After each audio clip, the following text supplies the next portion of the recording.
అందరికీ నమస్కారం అండి. అమ్మ, నానమ్మ, అమ్మమ్మల కాలం నాటి కూరే అయినా ఇప్పటికీ కార్తీక మాసం వచ్చిన శుభకార్యాలు మా ఇంట్లో జరిగిన ఉండాల్సిన కూరల్లో కందా బచ్చల కూర ఆవపెట్టింది ఒకటండి. ఇది ఎంతో రుచికరంగా ఘాటు అయిన ఆవరుతోటి కలిసిన ఈ కందా బచ్చల కూర తయారీ విధానం, కావలసిన పదార్థాలు, అలానే ఎందుకు చేసుకుంటామో కార్తీక మాసంలో చెప్తానండి. ఒక అర కేజీ కంద, 3 కట్ల బచ్చల కూరని తీసుకుని శుభ్రంగా కడిగి నీరు లేకుండా పక్కన ఉంచుకుందామండి. అలానే ఒక చిన్న నిమ్మకాయ సైజ్ అంత చింతపండుని నానపెట్టి రసం తీసుకుందాం. 1.5 టేబుల్ స్పూన్లు ఆవాలు, అర స్పూన్ బియ్యం, ఒక ఎండుమిరపకాయ వేసి ఒక 10 నిమిషాలు నానపెట్టుకుందాం. కంద ముక్కలు కోసేటప్పుడు చేతికి నూనె రాసుకుంటే దురద రాదండి. అలానే కోసిన కందదుంప ముక్కల్ని బియ్యం కడిగిన నీళ్ళల్లో కానీ ఉప్పు నీళ్ళల్లో కానీ వేసి ఉంచితే దురద తగ్గుతుంది. ఇప్పుడు నానిన ఆవాలు, బియ్యం, ఎండుమిరపకాయలు ఒక మిక్సీ జార్లో వేసి మెత్తటి పేస్ట్ చేసి పెట్టుకుందామండి. బియ్యం ఎందుకు వేసామంటే చిక్కదనానికి, అలానే కందలో దురద ఉంటే పోతుందండి. ఇప్పుడు ఒక ప్రెషర్ కుక్కర్ తీసుకొని తరిగి పెట్టుకున్న బచ్చల కూర అంతా వేసి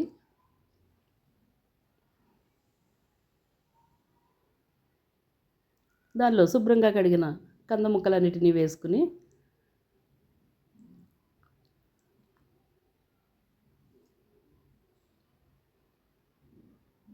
అలానే తీసించిన చింతపండు రసం కూడా వేసుకుందామండి.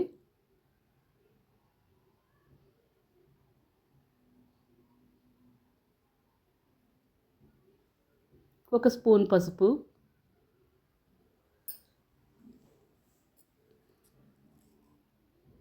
రుచికి సరిపడినంత ఉప్పు వేసి ఒక్కసారి కలుపుకుందాం. ఇలా కలిసిన దానిలో 2 టేబుల్ స్పూన్లు నీరు వేసుకుందామండి.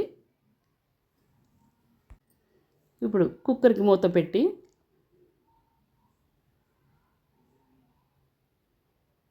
స్టవ్ని హై ఫ్లేమ్ మీద పెట్టుకొని ఒక్క 2 విజిల్స్ వచ్చే వరకు ఉంచి కట్టేద్దామండి. లేకపోతే కంద మెత్తగా అయిపోతుంది. ఇలాగా చల్లారిన కంద మూత తీసి చూస్తే కుక్కర్ మూత చక్కగా ఉడికిన కంద బచ్చల కూర తయారైపోయిందండి. దీన్ని గరిటతో కలిపితే ఇంకా మెత్తగా అయిపోతుంది. పక్కన పెట్టుకుందాం. ఇప్పుడు తాలింపు వేసుకుందాం. దీనికి కూరకి కారం వాడడం కనుక పచ్చిమిరపకాయలు ఎక్కువ వేసుకుందామండి. మంచి గానుగ దగ్గర తీసుకున్న వేరుశనగ నూనె ఒక 3 టేబుల్ స్పూన్లు వేసి దానిలో 1 స్పూను ఆవాలు, ఒక అర స్పూన్ ఇంగువ, 1 టేబుల్ స్పూన్ శనగపప్పు, అలానే ఇంకొక టేబుల్ స్పూన్ మినప్పప్పు వేసి కొద్దిగా రంగు మారుతున్నప్పుడు ఒక 6 పచ్చిమిరపకాయలు నిలువుగా చీలుకున్నది, ఒక ఎండుమిరపకాయ, ఒక 2 రెమ్మల కరివేపాకు వేసి ఈ తాలింపంతా దోరగా వేగే వరకు వేయించుకుందాం. ఇలా వేగుతున్న తాలింపులో ఉడికిన కందా బచ్చల కూర వేసుకొని ఫ్లేమ్ని మీడియం చేసుకుందామండి. కందా బచ్చల కూర కార్తీక మాసంలో ఎందుకు తింటామంటే సూర్యోదయానికంటే ముందరే లెగిసి చన్నీళ్ళ స్నానం చేసి మొత్తం నెల రోజులు దీపాలు పెడతాం కనుక కందులోని వేడి, బచ్చల కూరలో చేసే చలవగుణం, అలానే ఆవలో ఉన్న వేడి కలిసి మనకి అనారోగ్యాలు దరిచేరకుండా నెల మొత్తం కాపాడతాయండి. ఇప్పుడు దీన్ని ఒకసారి ఉప్పు చూసుకుందాం, సరిపోలేదండి. అలానే ఒక చిన్న బెల్లం ముక్క కూడా వేసి స్టవ్ ఆఫ్ చేసేసుకుందాం. కొద్దిసేపు ఉన్నాక చిక్కగా గట్టిగా అయిపోతుందండి ఈ కూర. ఇప్పుడు కొద్దిగా గోరువెచ్చగా ఉన్నప్పుడే మిక్సీ చేసి పెట్టుకున్న ఆవపిండి మొత్తం వేసి కంద బచ్చల కూరలోకి కలిసేలాగా కలుపుకుందామండి. మంచి గుమగుమలాడుతున్న ఘాటైన వాసనతో కంద బచ్చల కూర రెడీ అయిపోయిందండి. నేను ఇంకొక పెద్దల దగ్గర ఇంకొక మాట కూడా విన్నానండి. ఏ 2 కూరలు కలిపి చేసినా కంద బచ్చల కూరలాగా కలవంటండి. అందుకని ప్రతి పెళ్లిలోని కంద బచ్చల కూర చేస్తారండి.